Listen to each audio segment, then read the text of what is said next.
Off-grid living usually gets sold as one cabin, one solar panel, one suspiciously clean porch chair, and a man in a flannel shirt pretending he enjoys chopping firewood. Very simple, very peaceful, very marketable. But then, there are people who looked at that fantasy and said, "What if we did this together?" Not one person leaving the grid, an entire group.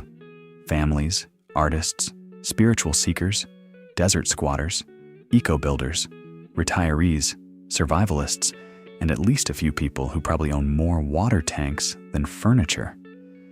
Because apparently, escaping society is easier when you immediately build a smaller, weirder society right next to it. And that is where off-grid living gets interesting. Not the Instagram version, the real version. The version with shared wells, composting toilets, solar batteries, dirt roads, community meetings, fire danger, strange architecture, seasonal residents, recycled materials, and one guy who has very strong opinions about where the goat fence should go. These are real places, on real maps. Some are organized, some are barely organized. Some look like eco-utopias. Some look like the government walked away in 1946 and never found its way back. But all of them prove something people forget when they talk about living free. Off-grid is not just a location, it is a system. And the second more than one person joins, that system starts needing rules. Water, labor, trust, tools, patience, and probably a meeting that should have been an email. So let's start with the place that looks least like a neighborhood, and most like a secret civilization that accidentally got photographed. Rockland Ranch, Utah, also known as The Rock, which is a very modest name for a place where people blasted homes into a sandstone cliff and then said, "Yes, this is where we'll raise families." Rockland Ranch sits in the desert south of Moab, near some of the most dramatic red rock country in America. The kind of landscape that makes normal houses look temporary. The kind of landscape where the earth already looks like architecture, so humans apparently decided to make it literal. The community was founded in the late 1970s by Robert Dean Foster, who wanted a remote Christian community away from mainstream life. And he did not choose a quiet cul-de-sac. He chose a giant sandstone formation. The rock itself has been described as roughly half a mile wide and rising nearly 500 feet above the surrounding desert. Most people see a cliff and think, "That's pretty." Robert Dean Foster apparently saw it and thought, "That could use a few bedrooms." The homes were not simple caves. They were carved and blasted into sandstone, then finished with modern interiors. Front doors, windows, rooms extending back into the rock. A neighborhood that looks like someone merged a subdivision with an ancient desert fortress. In 2012, reporting described about 100 people living there in roughly 15 families. More recent reporting says around 35 families may live there now, though that number is reported, not official. Which feels appropriate. Even the population count at a cliff settlement sounds like something you should say quietly. Rockland Ranch is often described as self-sufficient or largely off-grid, with solar power, private wells, farming, and livestock mentioned in recent coverage. But this is not a primitive cave village. Older reporting also described the homes as having running water, electricity, and even internet access. So if you were imagining people sitting in the dark, eating beans by torchlight and communicating through echoes, No, this is stranger than that. It is modern life wearing a sandstone costume. And that contradiction is the entire tension of the place. From the outside, it looks like a hidden desert fortress. Inside, it is still daily life. Children, meals, chores, faith, families. Probably someone complaining that the Wi-Fi is slow inside a literal mountain. The community is also tied to Mormon fundamentalism, and some residents have practiced plural marriage. That part brings controversy, especially around isolation, women's autonomy, and how much contact children have with the outside world. Supporters describe the place as faith, family, cooperation, and self-reliance. Critics see something much more complicated. So Rockland Ranch is not only strange because people live in a cliff. That is just the part you notice first. The deeper question is why a group of people would build their world so far from everyone else, and then make the walls out of actual stone. Off-grid living usually means distance. Rockland Ranch turned distance into architecture. And after that, we need the opposite. Kinda strange. Not hidden, not carved, not organized around one religious vision. A place famous for being forgotten. Welcome to Slab City, California, the last free place, which is one of those nicknames that sounds beautiful until you realize it also means no one is coming to fix the plumbing. Slab City sits near Nyland, California, not far from the Salton Sea, on the remains of Camp Dunlap, a former Marine training base from World War II. Camp Dunlap opened in 1942. The military eventually left. The buildings came down, but the concrete slabs stayed. And because America is America, people eventually looked at those abandoned slabs in the desert and thought, honestly, rent is worse. By the 1950s, squatters had started staking claims there. Over time, the place became a seasonal settlement of RVs, shacks, tents, art structures, retirees, drifters, artists, veterans, travelers, and off-grid people who took one look at normal civilization and said, no thanks, I'll take heat stroke and autonomy. Slab City covers around 640 acres of public land. There is no official electricity, no running water, no sewage system, no trash pickup, no local government in the normal sense, no mayor sitting in an office pretending the budget meeting is going well. Just desert, concrete, solar panels, generators, water tanks, and the kind of informal social order that develops when nobody wants rules. But everyone still has neighbors. Population depends heavily on the season. In winter, reporting has described the place swelling to more than 4,000 people. In summer, when the desert becomes less of a landscape and more of a personal attack, the number can drop to around 150. That is not migration. That is natural selection with RVs. Summer temperatures can climb past 120 degrees Fahrenheit. One resident described the environment as actively trying to kill you. And honestly, for once, that does not sound dramatic. There are no utility bills in the traditional sense, but nothing is actually free. You need water. You need shade. You need a way to keep food from becoming a science experiment. You need solar, propane, batteries, a tank, a plan, and probably a second plan for when the first plan melts. Slab City's mythology is huge. Salvation Mountain, created by Leonard Knight starting in the 1980s, sits nearby like a technicolor religious fever dream made of paint, adobe, and stubborn devotion. East Jesus, the outdoor art installation, turns discarded materials into sculptures that look like civilization threw up its hands and became interesting. The whole place is part settlement, part art project, part survival zone, part warning label. People call it the last free place, and it is free in the way the ocean is free. You may enter. You may not be comfortable. Slab City is what happens when the grid disappears and humans keep making a neighborhood anyway. No permits, no rent, no regular services, but also no illusion that freedom comes neatly packaged. The price is heat, dust, insecurity, and the daily inconvenience of being responsible for everything.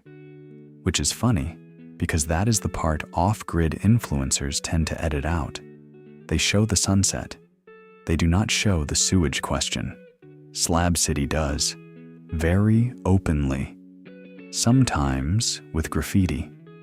And if Slab City is off-grid life held together with solar panels, scrap wood, and stubbornness, the next place is what happens when someone tries to engineer the chaos into something beautiful. Greater World Earthship Community, New Mexico. Near Taos, out on the high desert mesa, there are homes that look like they were designed by someone who saw a pile of tires and said, "This could be a civilization." The Greater World Earthship Community sits northwest of Taos, in New Mexico's wide-open desert landscape, where the sky is large, the ground is dry, and a normal suburban roof would look deeply embarrassed.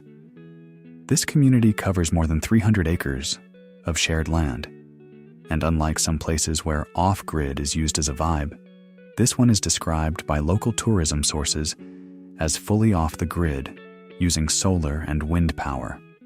The homes are called Earthships. The idea was pioneered by architect Michael Reynolds, who has been developing the concept for decades. And the basic Earthship formula sounds like someone took every problem modern housing creates and answered it with desert weirdness. Old tires, glass bottles, aluminum cans, passive solar heating, thermal mass, rainwater harvesting, contained sewage treatment, solar and wind electricity, greenhouse-style food production. It is not just a house. It is a machine for arguing with the utility company by never calling them. The design is based on 6 principles: using natural and recycled materials, heating and cooling through thermal and solar design, producing electricity from renewable sources, collecting water, treating sewage on site, and growing food. In a normal subdivision, the homeowners association might fine you for painting your door the wrong shade of beige. Here, the wall might be made of tires and bottles, and somehow the tire wall is the more reasonable party. The homes at Greater World can look almost alien.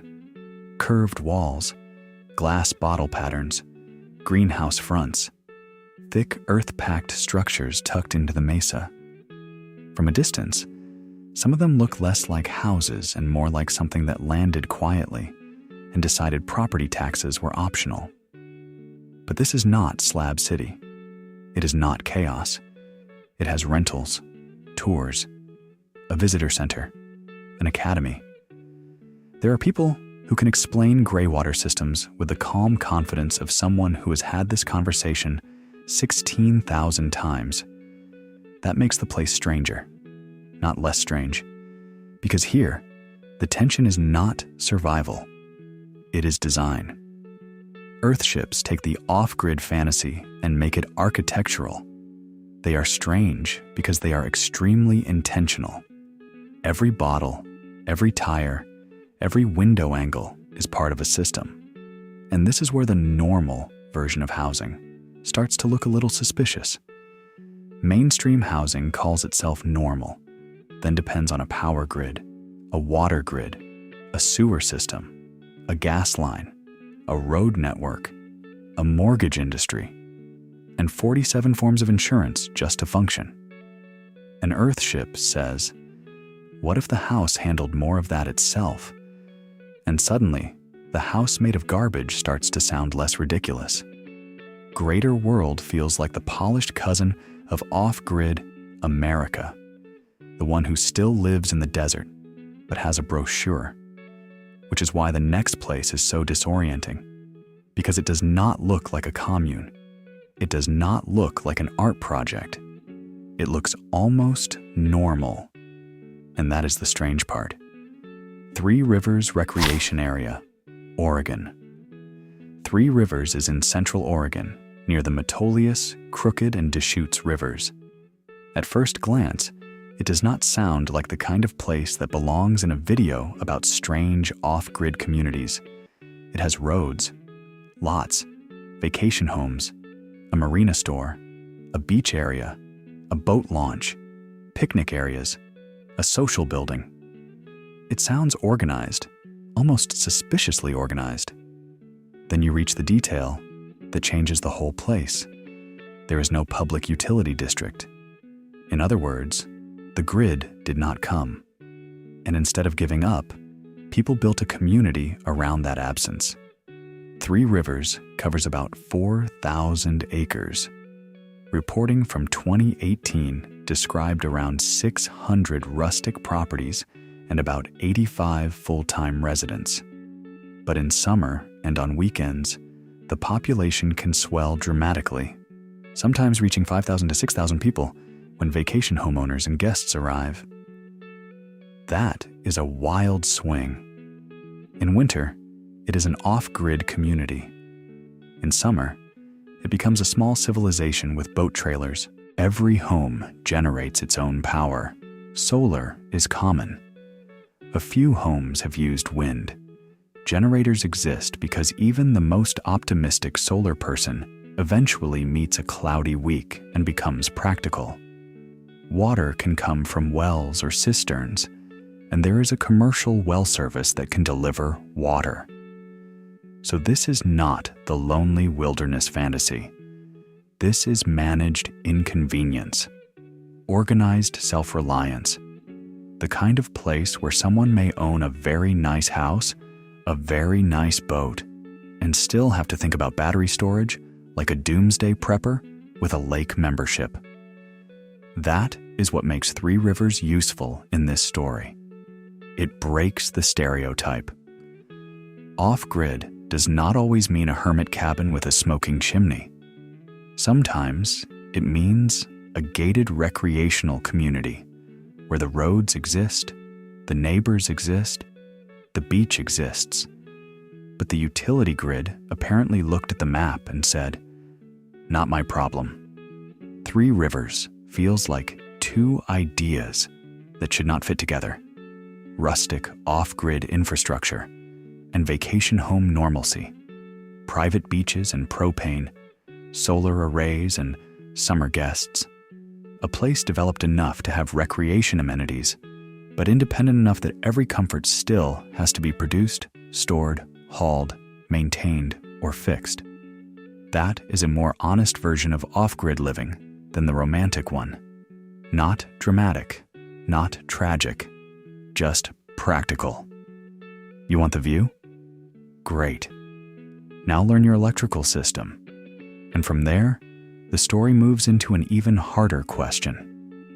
What happens when off-grid is not just a power setup, but a social arrangement? Earthaven Eco-Village.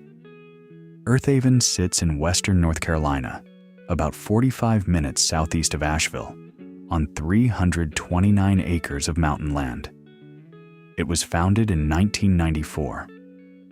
The land ranges from about 2,000 to 2,600 feet in elevation, with valleys, streams, springs, floodplains, forests, gardens, and roads that probably become personality tests after enough rain. Earthaven has had roughly 75 adult residents and 25 children in recent years. Other reporting after Hurricane Helene described around 100 full-time residents. So this is not a tiny experiment with 4 people and a compost bucket. It is a real village-scale community with infrastructure, governance, homes, farms, council spaces, footpaths, bridges, constructed wetlands, Earthaven says plainly that it is off the electric grid. The community uses micro-hydro systems and solar electric systems. Some buildings are connected to shared systems. Others use individual setups. There are passive solar buildings, natural materials, straw bale, cob, adobe, recycled plywood, tiny homes, and even an earthship. A forest village where every house quietly says, "I read a different book." But the most important infrastructure here may not be solar. It may be social. Earthaven uses modified consensus and committees. That is the part people forget. Off-grid living may remove the power company. It does not remove human beings. And human beings, when placed together on 329 acres, will eventually need a process for land use, a process for membership, a process for water, a process for gardens, a process for what happens when somebody's goat develops boundary issues. This is where the fantasy gets more adult, because Earthaven is not about disappearing. It is about cooperation. After Hurricane Helene hit western North Carolina in late September 2024, reporting in 2025 covered Earthaven's response and preparedness. One resident, Brandon Greenstein, said the community got lucky, but also had a plan. That line matters, because resilience is not just solar panels. It is neighbors who know each other. It is tools. It is water systems. It is road access. It is the boring, unglamorous part where someone knows where the chainsaw is and someone else knows how to use it without creating a second emergency. Earthaven is strange in a quieter way than Slab City or Rockland Ranch. It does not scream strange. It composts strange. It has a hobbit house with a round blue and green door. It has rustic homes, modern homes, natural buildings, shared systems, and enough community structure to remind you that independence does not cancel responsibility. The enemy here is not the grid. The enemy is pretending that people can live together without agreements. And that leads straight to Missouri, where one community turned those agreements into a whole ecological rulebook. Dancing Rabbit Eco Village. Dancing Rabbit sits in rural northeast Missouri, near Rutledge. It describes itself as an intentional community and sustainability demonstration project. The idea began in 1993 at Synergy, a student co-op at Stanford University. The early vision was not small.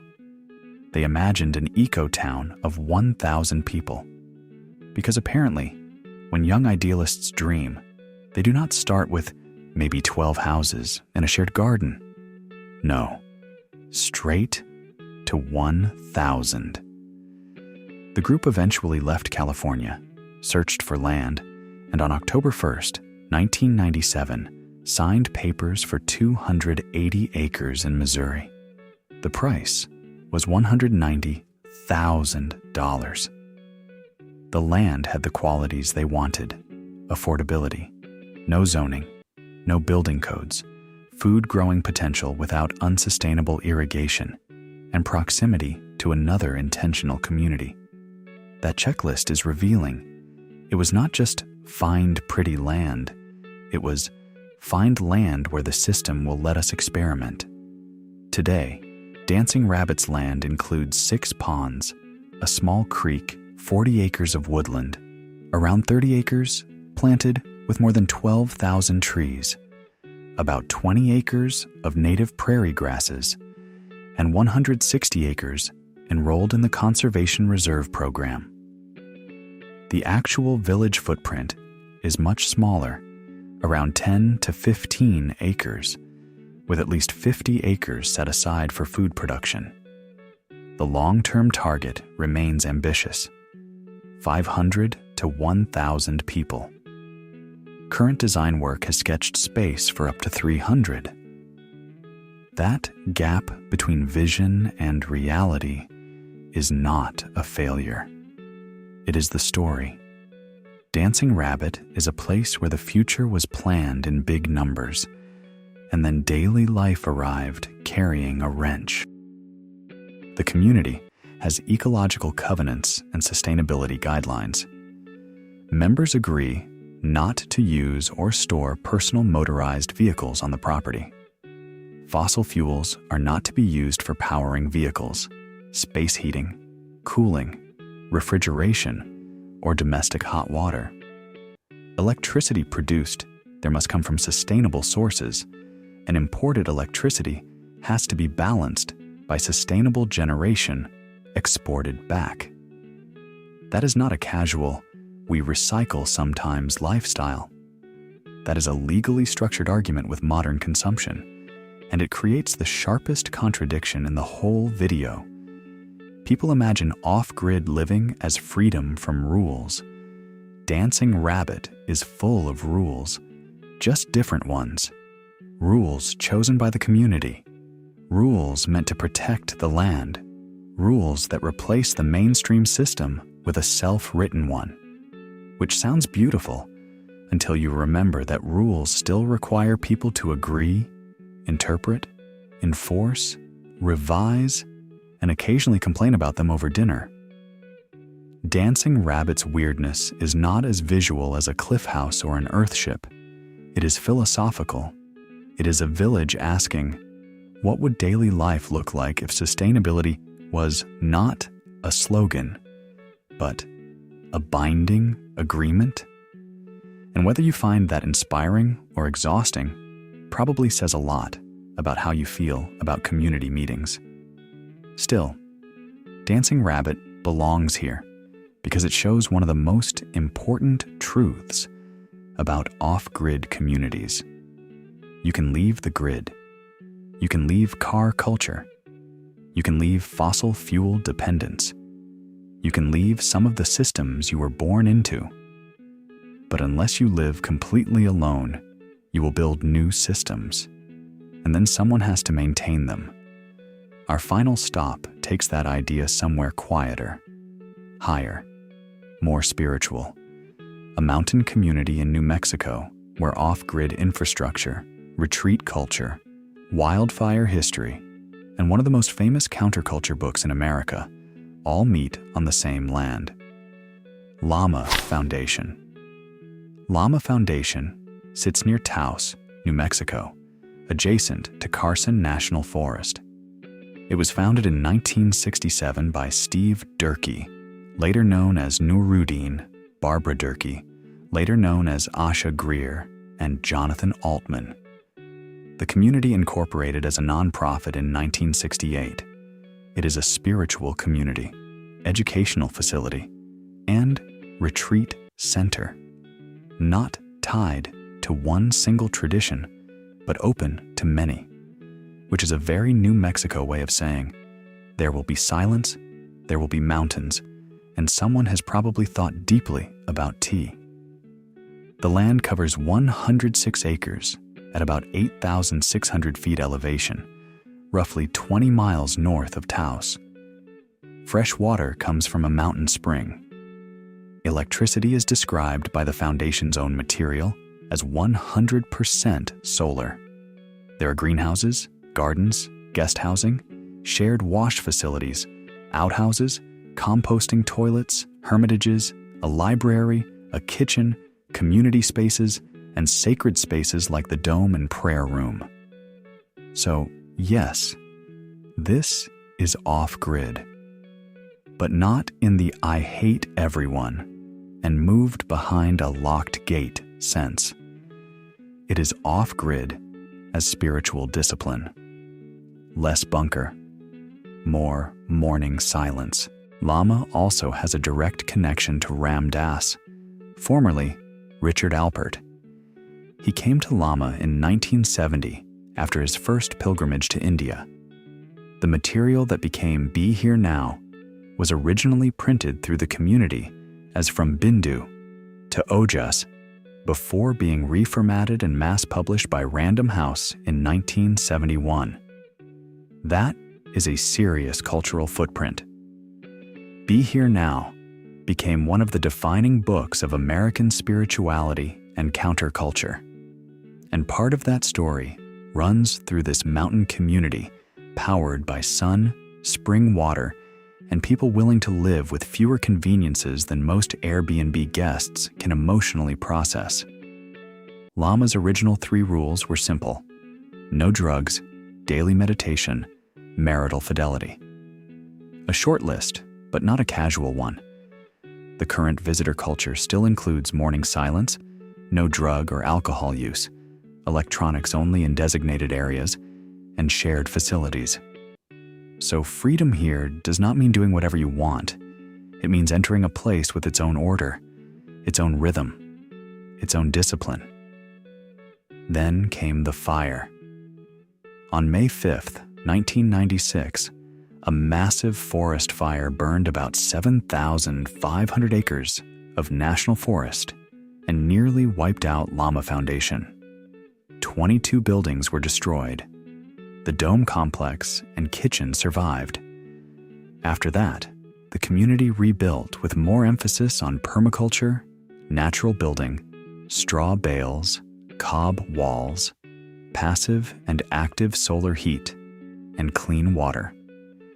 That history gives Lama a different kind of weight. It is not just a quirky retreat center.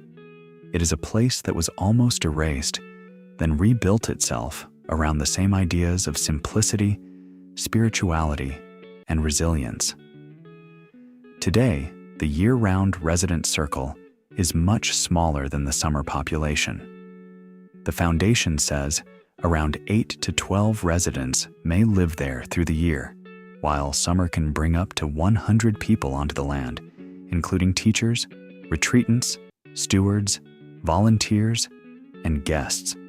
The place expands and contracts with the season. In winter, quiet. In summer, full of seekers, workers, teachers, and people trying to remember how to exist without checking their phone every 9 minutes. Lama Foundation may be the least real estate entry on this list. You do not come here because you found cheap acreage and want to park 3 trailers. You come here because the grid is not the only thing you are trying to unplug from. And that may be the most uncomfortable version of off-grid living. Because losing electricity is easy to describe. Losing noise is harder. So what do these 7 communities actually prove? At first, they look completely different. Rockland Ranch is carved into a cliff. Slab City is scattered across an abandoned military base. Earthships rise out of the New Mexico desert like recycled spaceships. 3 Rivers looks like a vacation subdivision that forgot to invite the utility company. Earthaven is a forest village trying to make resilience social. Dancing Rabbit is a prairie experiment with covenants, ponds, trees, and a serious relationship with fossil fuels. Lama Foundation is a mountain retreat where solar power, spring water, silence, and spiritual history all share the same dirt. Different landscapes, different people, different levels of organization, different levels of I could live there versus I would last 18 hours and then apologize to my refrigerator. But they all reveal the same uncomfortable truth. Off-grid living is not just about leaving something. It is about what you build afterward. And that part is much messier. Because the grid is not only wires and pipes, it is convenience, schedules, trash pickup, emergency services, zoning, grocery stores, social order. Someone else maintaining the systems you barely notice until they disappear. So when people go off-grid together, they have to answer questions most of us outsource. Where does the water come from? Who fixes the road? What happens after a fire? Who decides where homes go? What counts as sustainable? What happens when freedom needs rules? And what do you do when your neighbor's version of independence includes 6 barking dogs, a generator from 1983, and a sculpture made of bicycle wheels? That is where the romance ends. And the real story begins. These places are not strange because people live without the normal grid. They are strange because they show how much of normal life is just infrastructure we stopped noticing. And in these communities, off-grid does not mean effortless. It means someone has to do the work. Someone has to haul the water, maintain the panels, build the composting toilet, sit in the meeting, rebuild after the fire, decide whether the dream is still worth the inconvenience. And somehow, in all 7 of these places, enough people said yes. Yes to the cliff. Yes to the desert. Yes to the recycled house. Yes to the subdivision without the grid. Yes to the forest village. Yes to the prairie rules. Yes to the mountain silence. Not because these places are perfect. They're absolutely not perfect. Some are harsh. Some are controversial. Some are uncomfortable. Some are so impractical, they make regular rural life look luxurious. But they exist. And that alone is the fascinating part. In a country where most homes come with mortgages, utility bills, zoning restrictions, HOA rules, and neighbors who develop strong feelings about fence height, these communities feel almost unreal. Not because they are fantasy, because they are proof that people are still trying to build other versions of life. Messy versions, beautiful versions, exhausting versions. Versions with solar batteries, shared land, desert heat, spring water, cliff walls, and meetings that probably should have ended 20 minutes earlier. Off-grid communities are not escape hatches from reality. They are reality with fewer cushions, freedom without the customer service department. And maybe that is why they are so compelling. Because from a distance, they look strange. But the closer you look, the more familiar the question becomes. How much comfort would you trade for independence? How many rules would you accept if you got to choose them? How far from normal life would you go before you started building a new normal all over again? That is the funny thing about people. Give us open land, silence, and no grid, and sooner or later, we build a neighborhood. Maybe with tires, maybe in a cliff, maybe around a prayer room, maybe on concrete slabs in the desert. But still, a neighborhood. Because even the people who leave society usually end up proving one thing. Humans are very bad at being completely alone, and very good at making things weird.